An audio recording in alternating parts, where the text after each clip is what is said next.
Yo, what is up? Welcome to our vlog again. This vlog is maglilinis tayo ng motor after ng ride natin ng Baguio. Let's go, punta tayo kay Boss Jemmy. Yung tipong parang hindi napuputikan yung motor nyo sa sobrang kinta, but mabilis linisin at hindi ganun kalagkit.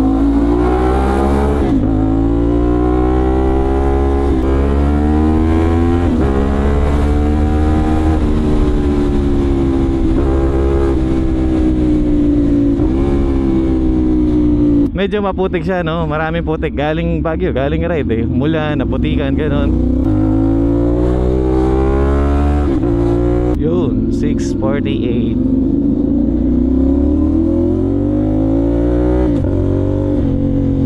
Sarap ng tunog. Grabe.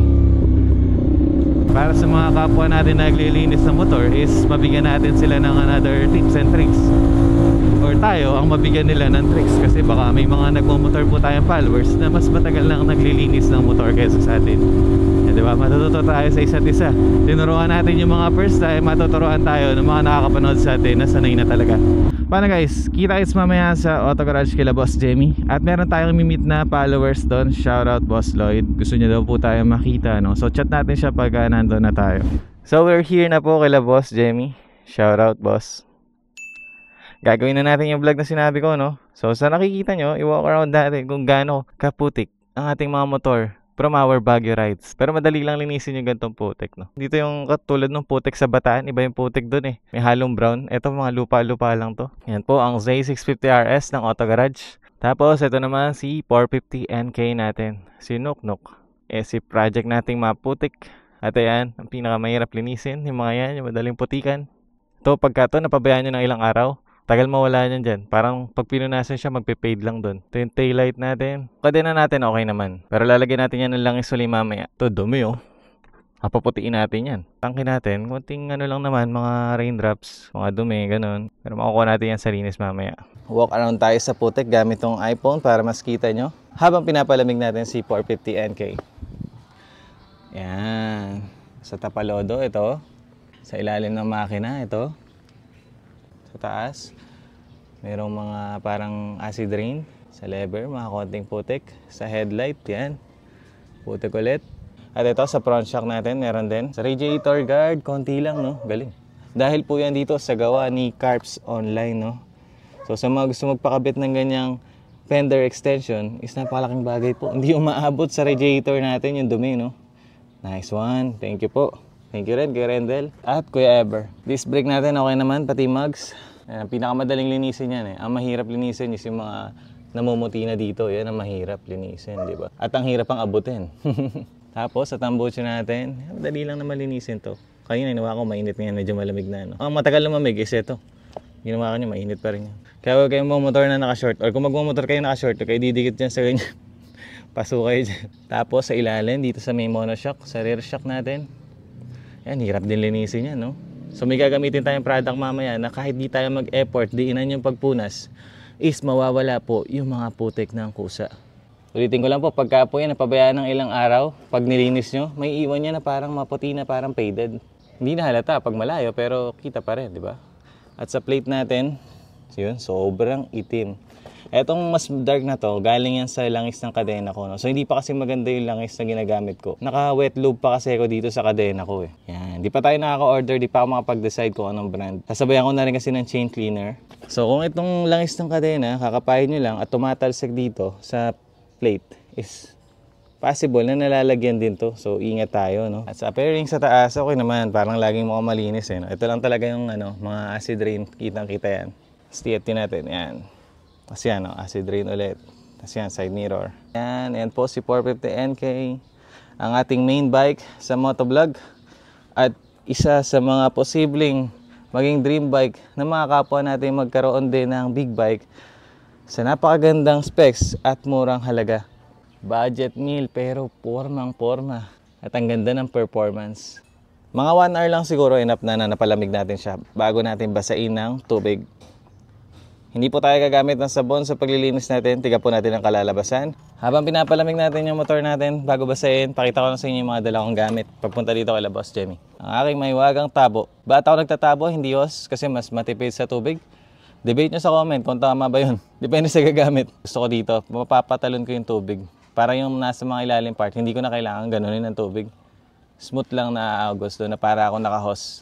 Basahan na malinis, pang tuyo. Tapos, basahan pang marumihan. Makakailang gamit na ako nito.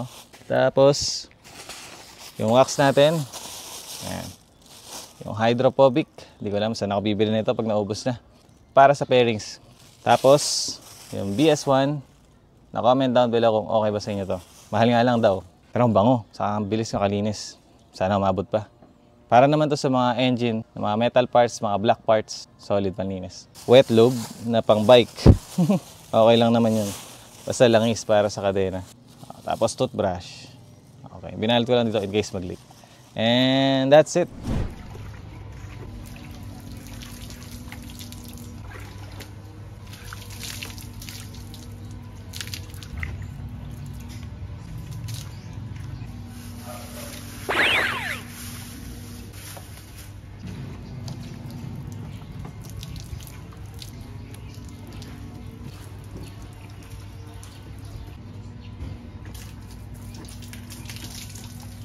Ba't di ko ginagalaw ulo ko? Okay. Tatapak ko ng eme para di malikot.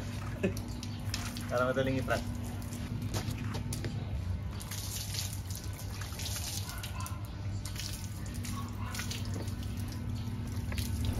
Pakita ko sa inyo yung nagagawa ng tabo ko na yung ilalim ng fender na yun is matatalsikan ng tubig na hindi natin kailangan balibagin ng tubig. So ito na yung gagamitin natin.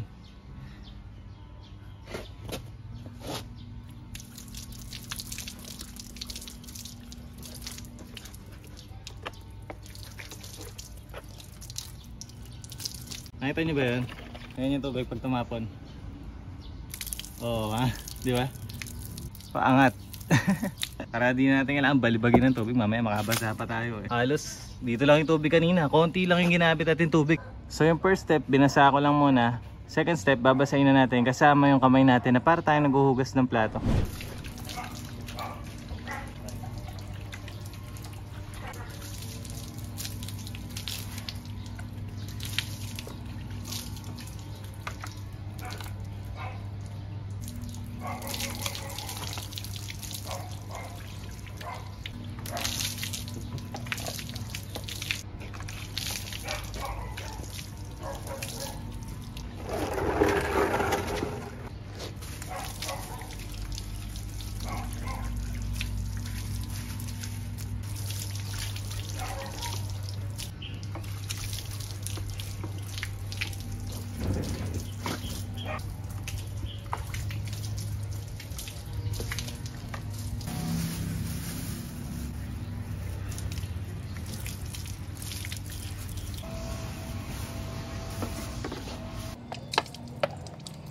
Pag natuyo yan, lalabas pa rin yung mga putik.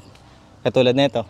Pero yung ganyan kasing kakonting putik, may technique tayo dyan para mas mabilis tayo maglinis. Kasi tignan nyo, 2 timba lang yung ginamit natin. Pero ito na agad, finishing na tayo agad. Okay lang yung mga natira na yan. Tignan nyo gagawin natin dyan. Ito langis yan, kaya ayaw matanggal. Hindi yan kaya ng daliri pag pinlato. Mahalaga lang maalis natin yung putik, no? Mamaya, balikan natin yan. So, after kong basahin, tutuyuin ko para wala na yung tubig. Para makita natin yung mga matitirang maninipis na putik.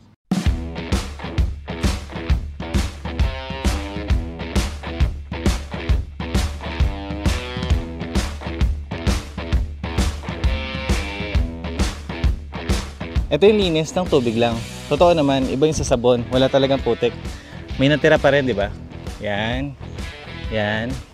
At ito, meron parang namuo dito. Huwag na natin pilitin yan. Makukuha yung sabon, pero hindi tayo magsasabon, di ba? Sa ibang para natin kukunin yan. At ito, sa tambucho, yan, may mga natitirang ganyan, di ba? Tulad yan, lalo na pag tuyo na, lalabas yung putik.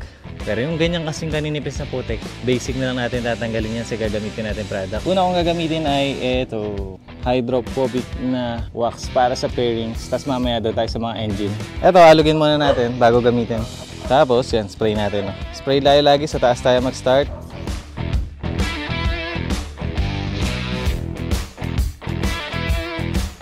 Tapos na natin siya punasan. Ang kinang niya na ngayon, di ba? Malayang tingnan, ang linis na, no? Pero pag nilapitan natin, meron pa rin po yan. Ayan, meron pang konti, no? Ayan, oh, meron pa. Yung mugs nga, hindi ko pa pinupunasan kasi pinakahuli ko yan. Pero ito, boom! Nakakasilaw ang puti, di ba? At sa headlight natin, may konti pa rin mga gamo-gamo. Pagdating nga sa tangke, boom, shining, shimmering ulit. Ito yung mirrors natin, no?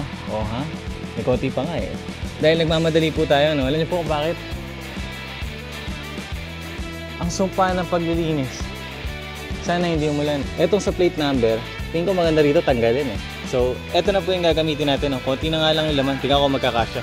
So, para sulit to, gusto ko to spray agad dito.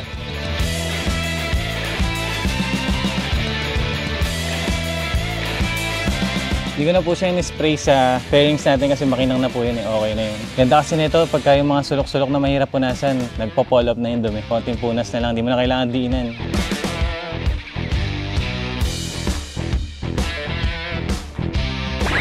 So yan na po siya ngayon, no? Hindi siya 100% na todong linis kasi para sa vlog lang naman natin to.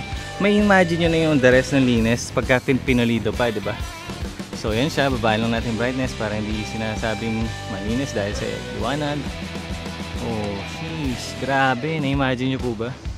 Mukha lang siya ma-oily tignan pero pag nahawakan nyo, hindi naman siya ma-oily na nakakairita. Oily siya tignan pero hindi sa feeling pag hinawakan. Ayun, oh.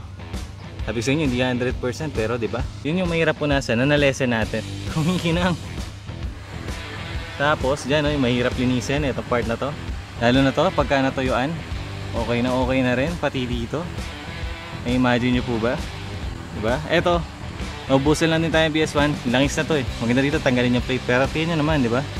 Kung pinulido ko pa yan, what more? So yan na po siya ngayon, no? Yung mga close details, picture ko na lang pala siya ipapakita para di magulo, no? Yung mga malilinis na part. Kumpara natin sa kanina, nung iniikutan natin siya, no? Eto na po siya ngayon.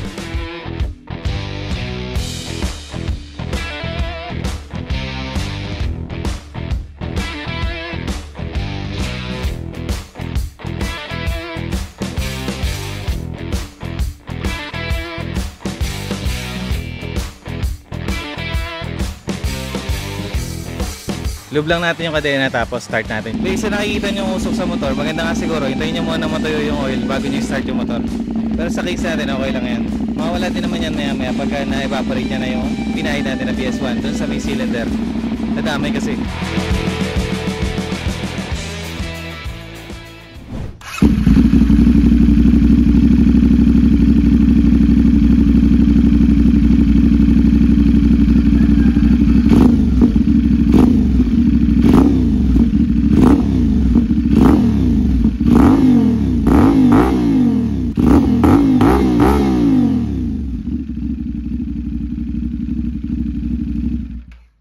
So yun, tapos na po tayo maglinis. Sinabot tayo ng 1 oras. More or less, ganon. Kasama na yung pagbibideo. Kung nagustuhan nyo po yung paglilinis natin ng motor, kung may napansin kayo na dapat pa natin i-correct at idagdag, comment down below. At sa mga natuto po sa paglilinis natin is comment din kayo dyan kung ano yung natutunan nyo sa way natin ng paglilinis. Mainit, bakit na? Kaka-start lang. Hindi ko makahawakan yan. Saka dito ka matuto, dito sa part na to. Huh? Alam mo, di na poputikan eh. Wow, linis maglinis ni Ima. Mga tawel. Hindi ka madulas. Uy, nawala yung mga insekto. Sobrang linis, oh. Nakakasilaw. Maraming salamat po kung nagustuhan nyo yung the way na nalinis natin yung motor natin. Kahit hindi pa 100% yan ha. Dahil po binlog natin. Siyempre pag di naka-vlog, mas maganda pa yung linis natin dyan. Pero nakita nyo naman yung mga step ko. Sa mga gustong matuto maglinis ng motor nila is matututo sila dito. At sa mga matagal na maglinis ng motor is magsishare din sila ng kanilang tips sa comment section. Yun ang tagline na matuto tayo sa isa't isa. Sa mga unang vlog ko sinabi ko yun. Sabi ni Boss Elmer, tapat daw po natin uli sa isang motor na galing sa ride ng Baguio. Ayan o, tada! Almost ganyan po yung itsura ng motor natin. Ito pa po isa o, Z1000R. Itong Benelli TRK 502X. Tapos, eto na po siya ngayon. Pakita mo, Boss Jemmy. Boom! In 1 hour. Nagbablog pa po yan, partida. May itim na. Sige mo. Tutok mo dun.